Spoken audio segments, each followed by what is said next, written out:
ನೀನು ಹೇಳ್ತಿರೋದು ಸರಿ ಪ್ರೇಮಳ.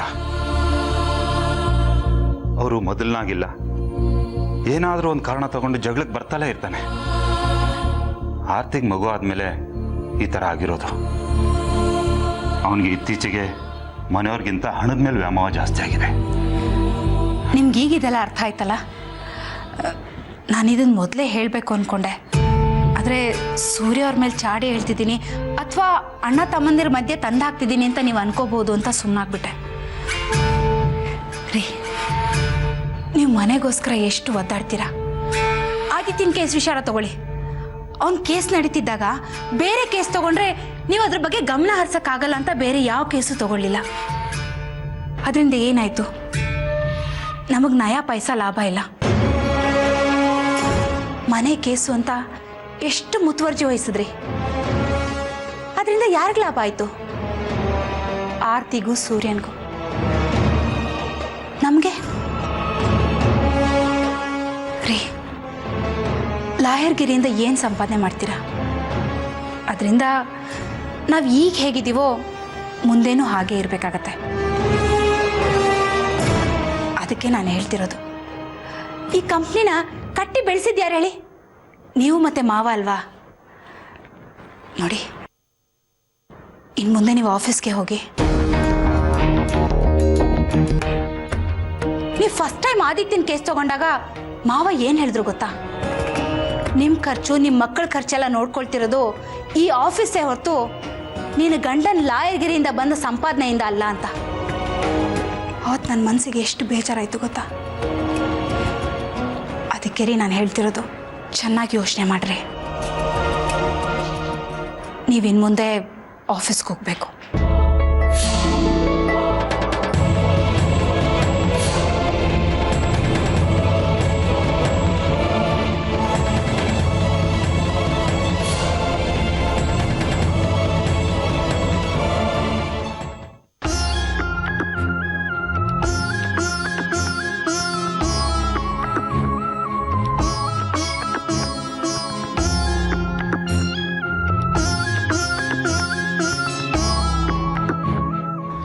ಏನು ಸೂರ್ಯ, ಇಷ್ಟೊತ್ತಲ್ಲಿ ದೇವ್ರ ಮನೆ ಮುಂದೆ ನಿಂತಿದ್ಯಾ?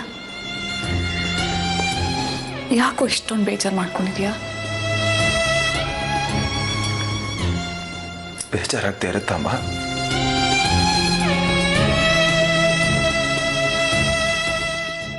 ಒಂದು ನಿಮಿಷ ಬಿಡುವಿಲ್ದೆ ಇದು ನನ್ನ ಮನೆ ಅಂತ ಒತ್ತಾಡ್ತಾ ಇದ್ದೀನಿ. ಇನ್ನು ಹೀಗೆ ಹುಟ್ಟಿರೋ ನನ್ನ ಮಗ 10 ನಿಮಿಷ ಅವನ ಜೊತೆ ಆಟ ಆಡೋದಕ್ಕೆ ಪುರ್ಸೋತಿಲ್ಲ ನನಗೆ. ಆರ್ತಿಯವ್ರ ಬಾಣಂತಿ ಅನ್ನೋದು ಮರ್ತು ಬೆಳಿಗ್ಗೆ 7 ಗಂಟೆಗೆ ಮನೆ ಬಿಟ್ರೆ ರಾತ್ರಿ 10 ಗಂಟೆಗೆ ಮನೆಗೆ ವಾಪಸ್ ಬರ್ತೀನಿ. ಹೆಚ್ಚು ಕಡಿಮೆ 15 ಗಂಟೆ ಆಫೀಸಲ್ಲೇ ಕಾಲ ಕಳೀತೀನಿ. 6 ಗಂಟೆ ನಿದ್ದೆ, ಊಟ, ತಿಂಡಿ, ಸ್ನಾನ, ಮೆಕ್ಕಿದ ಟೈಮಲ್ಲೆಲ್ಲ ಅದೇ.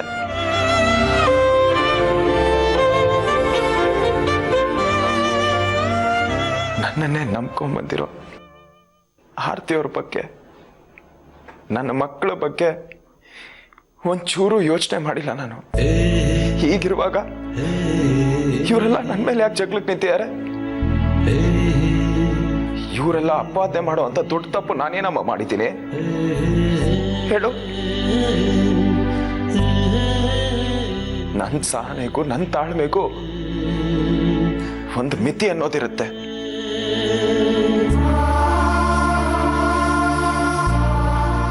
ಬೇಜಾರು ಮಾಡ್ಕೋಬೇಡ ಸೂರ್ಯ.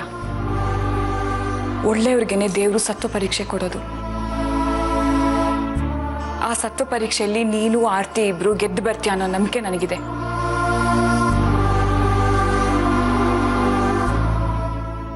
ನನಗ ನಂಬಿಕೆ ಇಲ್ಲಮ್ಮ.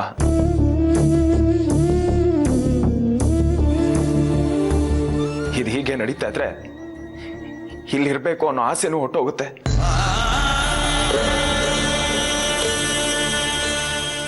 ಯಾಕಮ್ಮ ಇವರೆಲ್ಲ ನನ್ನ ಹತ್ರ ಜಗಳ ಮಾಡ್ಬೇಕು? ಬೆಳಿಗ್ಗೆಯಿಂದ ರಾತ್ರಿವರೆಗೂ ನಾನು ಆಫೀಸಲ್ಲೇ ಕಾಲ ಕಳಿತೀನಿ. ಮಧ್ಯದಲ್ಲಿ ಇಲ್ಲಿರ್ಬೇಕಾಗಿರೋರು ಆರ್ತಿಯವರು. ಈ ರೀತಿ ಇದ್ರೆ ಹೇಗಮ್ಮ ಇರೋಕ್ಕಾಗುತ್ತೆ ಅವ್ರ ಕೈಯಲ್ಲಿ? ನನ್ನನ್ನ ನಂಬಿ ಬಂದವ್ರಿಗೆ ನೆಮ್ಮದಿ ರಕ್ಷಣೆ ಕೊಡಕ್ಕಾಗಿಲ್ಲ ಅಂದ್ರೆ ಇಷ್ಟೆಲ್ಲ ದುಡ್ದು ಏನ್ ಪ್ರಯೋಜನ? ಇದೇ ರೀತಿ ಸಿಚುವೇಶನ್ ಮನೆಯಲ್ಲಿ ನಡೀತಿದ್ರೆ ನಾನಿನ್ನಿಲ್ಲಿರಲ್ಲ, ಬೇರೆ ಸಂಸಾರ ಹೂಡ್ಬೇಕಾಗುತ್ತೆ.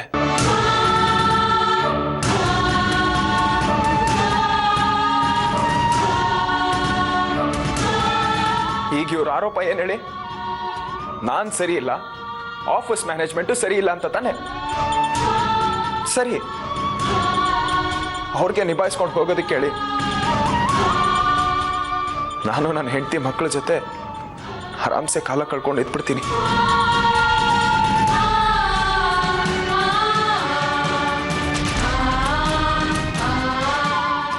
ಯಾಕೋ ಸೂರ್ಯ, ಯಾರೋ ಏನೋ ಅಂದ್ರು ಅಂತ ಮನೆ ಬಿಟ್ಟು ಹೋಗೋ ಮಾತಾಡ್ತೀಯ? ನೀನ್ ಹೇಳಿ ಅಂತ ಅನ್ಸ್ಕೊಳಲ್ವೇನೋ? ಅವ್ರು ಮಾಡಿರೋ ಆರೋಪ ನಿಜ ಆಗಲ್ವಾ? ಅಂದ್ಕೊಳ್ಳಿ ಬಿಡಿಮ್ಮ, ಪರವಾಗಿಲ್ಲ.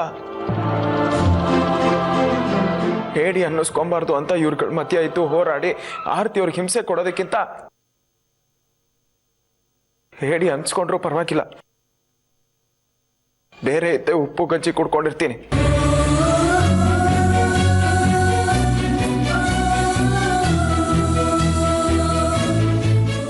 ಯಾಕೋ ಸೂರ್ಯ ಹೀಗೆಲ್ಲ ಮಾತಾಡ್ತೀಯ? ಹಾಗಾಗಕ್ ನಾನ್ ಬಿಟ್ಬಿಡ್ತೀನ? ನೀನು ರಾಜಶೇಖರ್ ಅವ್ರ ಮಗ.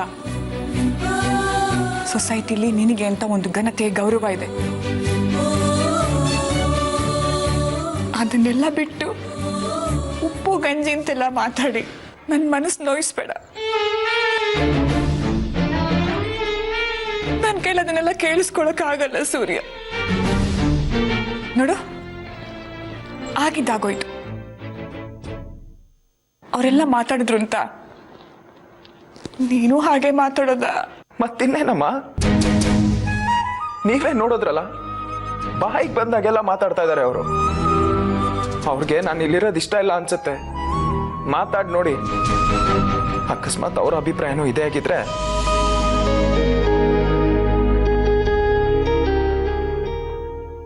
ನಾನು ಮನೇಲಿರಲ್ಲ.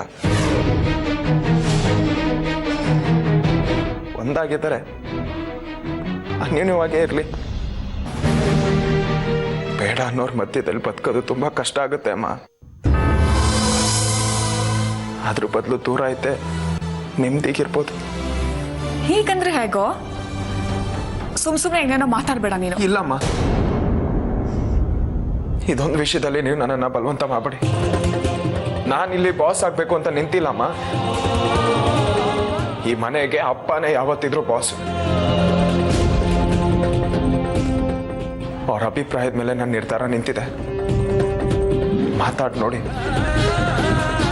ಸುಮ್ಮನೆ ಈ ರೀತಿ ಕಚ್ಚಾಡ್ಕೊಂಡು ಜೊತೆಗಿರೋದು ಬೇಡ. ಸರಿ, ನೀನೇನು ಯೋಚನೆ ಮಾಡಬೇಡ. ಮುಂದೆ ಏನ್ ಮಾಡ್ಬೇಕು ಅಂತ ನನಗೆ ಚೆನ್ನಾಗಿ ಗೊತ್ತು.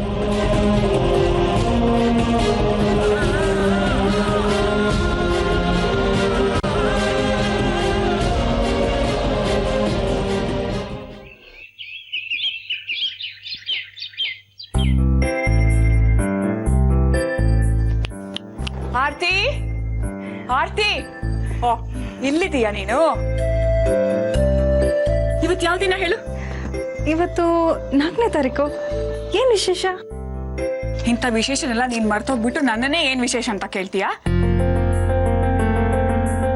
ಏನ್ ವಿಶೇಷ ಅಮ್ಮ?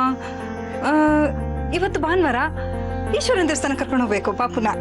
ಅಲ್ಲ ಕಣೆ, ಇವತ್ತು ನಿನ್ ಮಗನಿಗೆ ಸಂಬಂಧಪಟ್ಟ ವಿಷಯ. ಆರ್ಯಂಗ್ ಸಂಬಂಧಪಟ್ಟಿದ್ದ? ನನ್ಗೇನು ಅಂತ ಗೊತ್ತಾಗ್ತಾ ಇಲ್ಲ. ಅಯ್ಯೋ, ನನ್ ಮುದ್ದು ಮೊಮ್ಮಗನಿಗೆ ಪಲ್ಸ್ ಪೋಲಿಯೋ ಹಾಕ್ಬೇಕು. ಪಲ್ಸ್ ಪೋಲಿಯೋ ದಿನ ಕಣೆ. ಅಯ್ಯೋ ಅಮ್ಮ, ಹೌದಲ್ವಾ? ಮರ್ತೆ ಹೋಗ್ಬಿಟ್ಟಿದೆ ಅಮ್ಮ. ಇವತ್ತು ನನ್ನ ಪಾಪ ಪೋಲಿಯೋ ಹಾಕ್ಸ್ಬೇಕಿತ್ತು. ನಾನು ಇದನ್ನೆಲ್ಲ ಮರ್ತೇ ಬಿಡ್ತೀನಿ. ಮೊದಲು ಹೋಗಿ ಬುಕ್ಕಲ್ಲಿ ಬರ್ದಿಡ್ಬೇಕು. ಆ ಡಾಕ್ಟರ್ ಕೊಟ್ಟಿದ್ರಲ್ಲ ಇವನ್ಗೆ ಅಂತ ಒಂದು ಡೈರಿ, ಅದ್ರಲ್ಲೆಲ್ಲ ಬರ್ದಿಡ್ಬೇಕು. ಆಯ್ತಾ? ಬಾ ಹೋಗಿ ನಾವು ಪಲ್ಸ್ ಪೋಲಿಯೋ ಹಾಕಿಸ್ಕೊಂಬರೋಣ. ಅಮ್ಮ, ಆಕ್ಚುಲಿ ನಮ್ಮ ದೇಶ 99% ಪೋಲಿಯೋ ಮುಕ್ತ ದೇಶ ಆಗಿದೆ. ಅಮ್ಮ ಪೋಲಿಯೋ ಹಾಕ್ಸಿದ್ರೆ ಜ್ವರ ಬರುತ್ತಂತೆ ಹೌದಾ? ಯಾಕೆ ಜ್ವರ ಬರುತ್ತೆ? ಎಲ್ಲರೂ ಹಾಗೆ ಅನ್ಕೊಂಡಿದ್ದಾರೆ. ಏನೂ ಆಗಲ್ಲ. ನೀನ್ ಬೇಗ ರೆಡಿ ಆಗ್ಬಿಟ್ ಬಾ, ನಾವು ಪಾಪಕ್ಕೆ ಪಲ್ಸ್ ಪೋಲಿಯೋ ಹಾಕ್ಸೋಣ. ಬೇಗ ಬರ್ತೀಯಾ? ಬಾ. ನನ್ನ ಮುದ್ದು ಮರಿಗೆ ಇವತ್ತು ಕೊನೆ ಪಲ್ಸ್ ಪೋಲಿಯೋ ದಿನ. ಪರಿಮಳ, ಪರಿಮಳ, ಕೆಲಸ ಎಲ್ಲ ಮುಗಿತಾ ಅಥವಾ ಇನ್ನೂ ಬಾಕಿ ಇದೆಯಾ? ಇದ್ರೂ ಪರವಾಗಿಲ್ಲ, ಹೇಳಿ ಅತ್ತೆ, ಮಾಡ್ತೀನಿ. ನಾನು ನಿನ್ಗೆ ಇವಾಗ ಕೆಲಸ ಹೇಳಕ್ ಬರ್ಲಿಲ್ವೇ? ಸುಮ್ಮನೆ ಹಾಗೆ ನೋಡ್ಕೊಂಡು ಹೋಗೋಣ ಅಂತ ಬಂದೆ. ನೀವು ಬರೋದು ನನ್ನ ಕೆಲಸ ಹೇಳಕ್ಕೆ ಅಲ್ವಾ, ಅದಕ್ಕೆ ಕೇಳಿದೆ. ಏನು ವಿಷಯ? ನಾನು ಆರ್ತಿ ಸ್ವಲ್ಪ ಹೊರಗಡೆ ಹೋಗ್ತಾ ಇದ್ವಿ, ಮನೆ ಕಡೆ ಹುಷಾರು ಅಂತ ಹೇಳೋಗೋಣ ಅಂತ ಬಂದೆ. ಇದರಲ್ಲೇನಿದೆ ವಿಶೇಷ? ಯಾರು ಎಲ್ಲಿಗೆ ಹೋದರೂ ನಾನೊಬ್ಬಳೇ ತಾನೆ ಯಾವಾಗಲೂ ಮನೆಯಲ್ಲಿದ್ದು ಮನೆ ನೋಡ್ಕೋಬೇಕಾಗಿರೋಳು. ನೀವಿಬ್ರು ಆರಾಮಾಗಿ ಹೋಗಿ ನಿಧಾನಕ್ಕೆ ಬನ್ನಿ, ನಾನೆಲ್ಲ ನೋಡ್ಕೊಳ್ತೀನಿ. ಯಾಕೆ ಯಾವಾಗಲೂ ನಾನು ಹೇಳೋದೇ ಒಂದು, ನೀ ಅರ್ಥ ಮಾಡ್ಕೊಳ್ಳೋದೇ ಒಂದು? ನಾನು ಹೇಳಿದ್ರಲ್ಲಿ ಏನಾದ್ರು ತಪ್ಪಿತ್ತಾ? ನಿಜಾನೇ ತಾನೇ ನಾನು ಹೇಳಿದ್ದು. ಯಾರು ಎಲ್ಲಿಗೆ ಬೇಕಾದರೂ ಹೋಗ್ಬೋದು, ನಾನು ಯಾವಾಗಲೂ ಮನೆಯಲ್ಲೇ ಇರಬೇಕು. ನಾವೇನು ಸುಮ್ಮನೆ ಹೊರಗಡೆ ತಿರುಗಾಡಕ್ಕೆ ಹೋಗ್ತಾ ಇಲ್ಲ. ಇವತ್ತು ಪಲ್ಸ್ ಪೋಲಿಯೋ ದಿನ. ಮಗುಗೆ ಪಲ್ಸ್ ಪೋಲಿಯೋ ಹಾಕ್ಸಕ್ಕೆ ಅಂತ ನಾನು ಆರ್ತಿ ಮಗುನ್ ಕರ್ಕೊಂಡು ಹೋಗ್ತಾ ಇದ್ದೀವಿ. ಮಗುನ್ ಕರ್ಕೊಂಡು ಹೋಗ್ತಿದ್ದೀರಾ? ಸದ್ಯ ಬದುಕೊಂಡೆ. ಯಾಕೆ ಹಾಗೆ ಹೇಳ್ತಿದೀಯಾ? ಮನೆಯಲ್ಲಿ ತುಂಬಾ ಕೆಲಸ ಇರುತ್ತೆ. ಆ ಮಗು 3 ಹೊತ್ತು ಅಳ್ತಾನೆ ಇರುತ್ತೆ. ಅದು ಅಳ್ತಾ ಇದೆ ಅಂತ ನಾನು ತೊಟ್ಲು ತೂಕೊಂಡು ಕೂತ್ಕೊಂಡ್ರೆ ಮನೆ ಕೆಲಸ ಎಲ್ಲ ಎಡವಟ್ಟಾಗ್ಬಿಡುತ್ತೆ. ಮನೆಯಲ್ಲಿ ಕೆಲಸ ಮಾಡೋಕ್ಕೆ ನಾನು ಒಬ್ಳೇ ಅಲ್ವಾ ಇರೋದು, ಅದಕ್ಕೆ ಹೇಳಿದೆ. ಪಲ್ಸ್ ಪೋಲಿಯೋಗೆ ಅಂತ ಹೊರಟ ಮೇಲೆ ಮಗುನ್ ಕರ್ಕೊಂಡು ಹೋಗದೆ ಇರೋಕ್ಕಾಗುತ್ತಾನೆ? ಮನೆ ಕಡೆ ಹುಷಾರು. ಹುಷಾರಾಗಿರಕ್ಕೆ ನಮ್ದೇನಿದೆ ಅತ್ತೆ? ನಮ್ದು ಅಂತ ಏನಾದರೂ ಇದ್ರೆ ತಾನೆ ನಾವು ಹುಷಾರಾಗಿರ್ಬೇಕಾಗಿರೋದು. ಎಲ್ಲ ಅವ್ರುಗಳ್ದೆ. ನಮ್ದೇನಿದ್ರು ವಾಚ್ಮ್ಯಾನ್ ಕೆಲಸ, ನೋಡ್ಕೊಳ್ತೀನಿ ಬಿಡಿ.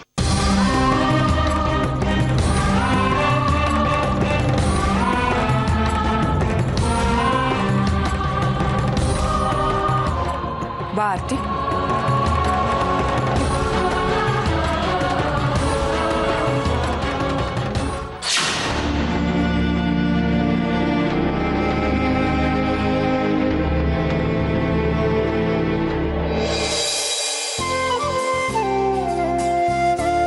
ಅಮ್ಮ ಎಷ್ಟೊಂದು ಜನ ಇದ್ರಲ್ಲ, ನಂಗೆ ಆ ಜನ ನೋಡಿ ಇವತ್ತು ಲೇಟ್ ಆಗ್ಬಿಡುತ್ತೆ ಅಂತ ಅನ್ಕೊಂಡಿದ್ದೆ.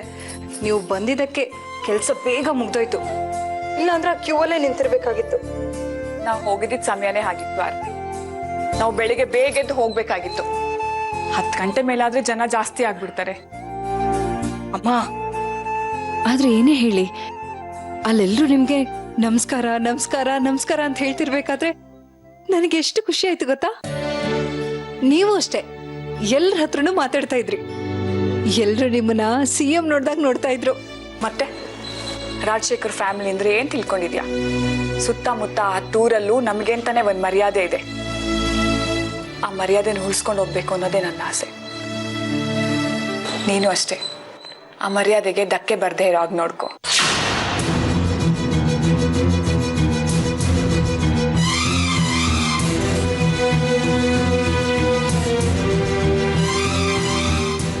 ಆರ್ತಿ, ಆರ್ತಿ, ಏನ್ ಯೋಚನೆ ಮಾಡ್ತಾ ಇದೀಯಾ?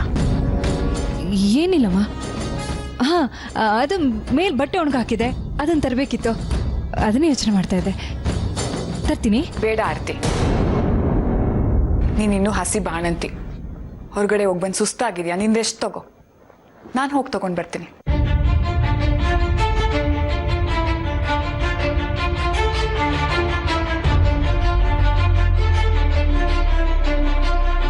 ಹೌದು, ಈ ವೇದಿಕೆ ಏನು, ಒಂದು ಫೋನ್ ಇಲ್ಲ, ಏನಿಲ್ಲ. ಅಯ್ಯೋ, ಆ ಥರ ಏನಿಲ್ಲಪ್ಪ.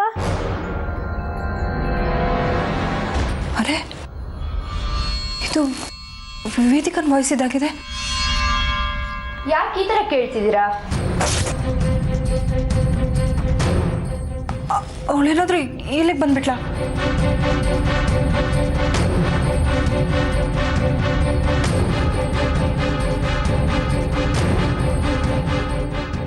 ಎಲ್ಲೋ ವಾಯ್ಸ್ ಕೇಳ್ದಂಗಾಯ್ತಲ್ಲ.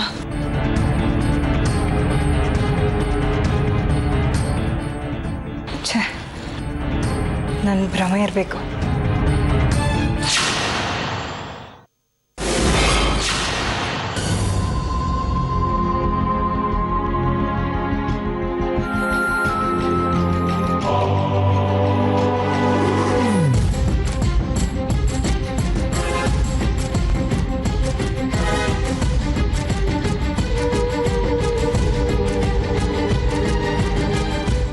ವೇದಿಕೆ ಅಕ್ಕಿಲಿಗೆ ಬರ್ತಾಳೆ?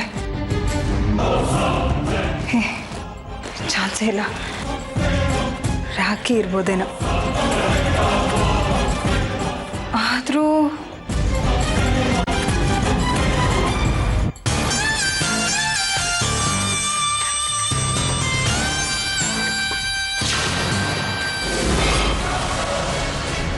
ವೇದಿಕಾ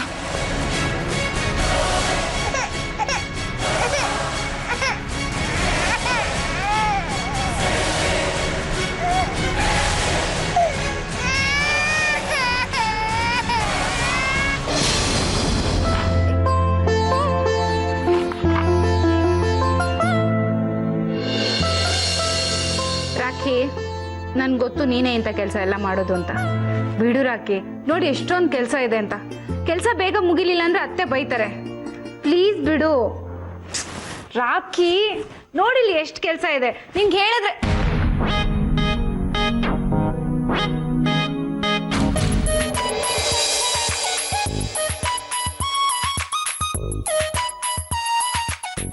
ವೇದಿಕಾ, ಅಮ್ಮ, ವೇದಿಕಾ, ವೇದಿಕಾ, ವೇದಿಕಾ, ಸಾಕು ಸಾಕು ಸಾಕು ಸಾಕು. ಹೋಗಮ್ಮ ನೀನು. ನಾನು ಬಂದಿದ್ದು ನಿಂಗೆ ಗೊತ್ತೇ ಆಗಿಲ್ಲ ಅಲ್ಲ? ಕೈ ಮುಟ್ಟಿದ್ರೆ ನಿಂಗೆ ಗೊತ್ತಾಗಿಲ್ಲ. ನೀನ್ ಬರ್ತೀಯ ಅಂತ ನಾನು ಎಕ್ಸ್ಪೆಕ್ಟೇ ಮಾಡಿರ್ಲಿಲ್ವಲ್ಲ, ಅದಕ್ಕೆ ರಾಖಿ ಅಂತ ಹೇಳಿದೆ. ಹೌದು, ಆಗ್ಲಿಂದ ನೀನು ರಾಖಿ ರಾಖಿ ಅಂತಿದ್ಯಲ್ಲ, ಯಾರದು? ನಿನ್ಗೆ ಹೊರಗಡೆ ಓದಕ್ಕೆ ಕಳ್ಸಿದ್ದೆ ತಪ್ಪಾಗೋಯ್ತು. ಅವಳು ನಿಮ್ ಚಿಕ್ಕಪ್ಪನ ಹೆಂಡತಿ. ಚಿಕ್ಕಪ್ಪನ ಹೆಂಡ್ತಿನ? ಅವರು ಆರ್ತಿ ಅಲ್ವಾ? ಅವಳು ಸೂರ್ಯನ ಹೆಂಡತಿ, ಇವಳು ಭಾಸ್ಕರನ ಹೆಂಡತಿ. ನಾನು ಅವರಿಬ್ರನ್ನ ನೋಡೇ ಇಲ್ಲ. ಅದಿರ್ಲಿ, ನೀನ್ ಹೇಗಿದ್ಯಾ ಅಂತ ಹೇಳು. ಓ, ಸೂಪರ್ ಆಗಿದ್ದೀನಿ. ನೀನು? ನಾನು ನೋಡಿದ್ರೇನೆ ಗೊತ್ತಾಗಲ್ವಾ ಹೇಗೆ ಊದ್ಕೊಂಡಿದ್ದೀನಿ ಅಂತ. ನೀನು ತುಂಬ ಸಣ್ಣ ಆಗಿದೆಯಾ ವೇದಿಕಾ, ಸುಮ್ಮನೆ ಹೇಳ್ತೀಯ ಸೂಪರ್ ಅಂತ. ಅಲ್ಲಿ ಊಟ ಚೆನ್ನಾಗಿರಲ್ವಾ? ನೀನು ಮಾಡ್ದಷ್ಟೇನು ಚೆನ್ನಾಗಿರಲ್ಲ. Okay okay. ಹೌದು, ಅಪ್ಪ ಎಲ್ಲಿ? ನಿಮ್ಮಪ್ಪ ಮನೇಲಿ ಎಲ್ಲಿರ್ತಾರೆ? ಅವ್ರ ಕೆಲಸ ನಿಂಗೆ ಗೊತ್ತಿದೆಯಲ್ಲ, 24x7. ಅದು ಸರಿ. ಹೌದು, ಚಿಕ್ಕಪ್ಪಂದ್ರೆ ಎಲ್ಲಿ? ಡಿಟ್ಟೋ ಡಿಟ್ಟೋ ಆಫೀಸ್ಗೆ ಹೋಗಿದ್ದಾರೆ. ಛೇ, ನಾನು ಮನೆಗೆ ಬಂದಾಗಲೇ ಯಾರೂ ಇರಲ್ಲ. ನೀನು ಫೋನ್ ಮಾಡಿ ಬರಬೇಕಾಗಿತ್ತು. ಕಾರ್ ಕಳಿಸ್ತಾ ಇದ್ರು, ಎಲ್ಲ ನೀನು ದಾರಿ ಕಾಯ್ತಾ ನಿಂತ್ಕೊಂಡಿರ್ತಿದ್ರು, ಕಾಯ್ತಾ ನಿನ್ಗೋಸ್ಕರ. ಆದರೆ ನೀನೇ ತಾನೇ ಹೇಳ್ದೆ ಕೇಳ್ದೆ ಬಂದಿರೋದು.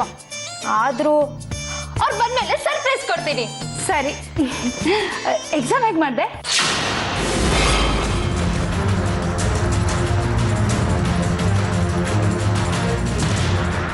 ಯಾಕೆ ಸುಮ್ಮನೆ ಕೂತಿದ್ಯಾ?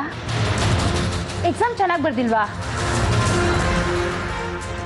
ಯಾವಾಗ ಫೋನ್ ಮಾಡಿದ್ರು ಓದ್ತಾ ಇದ್ದೀನಿ ಅಂತ ಹೇಳ್ತಿದ್ದೆ, ಏನಾಯ್ತು?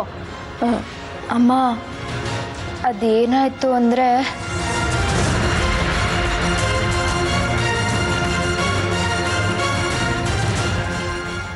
ನೀನು ಎಕ್ಸಾಮ್ ಸ್ಟಾರ್ಟ್ ಆಗಿದ್ಯಾ ಯಾವಾಗ? ಇಷ್ಟು ಬೇಗ ಮುಗ್ದೋಯ್ತಾ? ನೆಕ್ಸ್ಟ್ ವೀಕು ಅಂತ ಹೇಳ್ತಿದ್ದೆ, ಏನಾಯ್ತು ಹೇಳು? ಅಮ್ಮ, ಅದು ಎಕ್ಸಾಮ್ ಮುಗ್ದಿಲ್ಲ. ಎಕ್ಸಾಮ್ ಇನ್ನು ಮುಗ್ದಿಲ್ವಾ? ಮತ್ತೆ ಯಾಕೆ ಬರಕ್ ಹೋದೆ? ಎಕ್ಸಾಮ್ ಬಿಟ್ಬಿಟ್ಟು ಬರ್ತಾರ ಹೀಗೆ? ಅದು ಆರ್ತಿ ಚಿಕ್ಕಮ್ಮ ಕರ್ಸಿದ್ರು.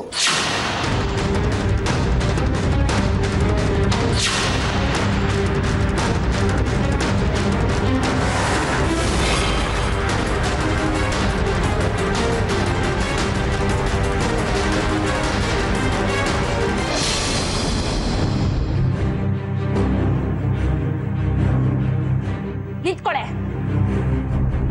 ಯಾಕೆ ಹಾಗೆ ಮಾಡಿದೆ? ಅಕ್ಕ, ನಾನೇನು ಮಾಡಿದೆ? ಏನ್ ಮಾಡಿದ್ನಾ? ಹೌದು ಬಿಡು, ಯಾವಾಗ್ಲೂ ಏನಾದ್ರೂ ಒಂದು ಮಾಡ್ತಾನೆ ಇರ್ತೀಯ. ನೀನ್ ಯಾವ್ದ್ಯಾವ್ದು ಅಂತ ನೆನ್ಪಿಟ್ಕೊಳ್ತೀಯ. ಸಣ್ಣ ಪುಟ್ಟ ತರ್ಲೆಗಳು ಮಾಡ್ತಿದ್ದಾಳೆ, ಏನಾದ್ರೂ ಮಾಡ್ಕೊಂಡು ಹೋಗ್ಲಿ ಅಂತ ಬಿಟ್ಟಿದ್ದಕ್ಕೆ ಈಗ ನನ್ನ ವಿಷಯಕ್ಕೆ ಬಂದಿದ್ಯಾ? ಹೀಗೆಲ್ಲ ಮಾಡೋದಕ್ಕೆ ನಿನಗೆ ಮನ್ಸಾದ್ರೂ ಹೇಗೆ ಬರುತ್ತೆ? ಅಕ್ಕ ಪ್ಲೀಸ್, ಯಾಕೆ ಇತ್ತೀಚೆಗೆ ನೀವು ಸುಮ್ಮನೆ ಬೈತೀರಾ, ಸುಮ್ಮನೆ ಮಾತಾಡ್ತೀರಾ? ನಾನು ಏನು ತಪ್ಪು ಮಾಡಿದೆ ಅಂತ ನೋಡಿ. ನಾನೇನಾದರೂ ತಪ್ಪು ಮಾಡಿದ್ರೆ ನಿಮ್ಮ ಹತ್ರ ಕ್ಷಮೆ ಕೇಳ್ತೀನಿ. ಎಲ್ಲರೂ ಮುಚ್ಚಿನ ಹಾಗೆ ಚೆನ್ನಾಗಿರೋಣ. ಅದು ಬಿಟ್ಟು ನೀವು ಈ ರೀತಿ ಎಲ್ಲ ಹೇಳಿದ್ರೆ ನನಗೆ ಈ ಮನೇಲಿ ಇರೋದಕ್ಕೆ ಮನ್ಸು ಬರಲ್ಲ ಅಕ್ಕ. ಕ್ಷಮಿಸೋ ಅಂತ ತಪ್ಪ ನೀನ್ ಮಾಡಿರೋದು? ನಾನೇನು ಮಾಡಿದೆ? ಏನು ಮಾಡದ್ನ? ಮಾಡೋದೆಲ್ಲ ಮಾಡ್ಬಿಟ್ಟು ಮಳ್ಳಿ ತರ ಕೇಳ್ತಿದ್ಯಲ್ಲ. ನನ್ನ ವಿಷಯ ಆಗಿದ್ರೆ ಕ್ಷಮಿಸ್ಬಿಡ್ತಿದ್ದೆ ಕಣೆ, ಆದ್ರೆ ನನ್ನ ಮಗಳ ಜೀವನನೇ ಹಾಳು ಮಾಡ್ಬಿಟ್ಟಿಯಲ್ಲೇ.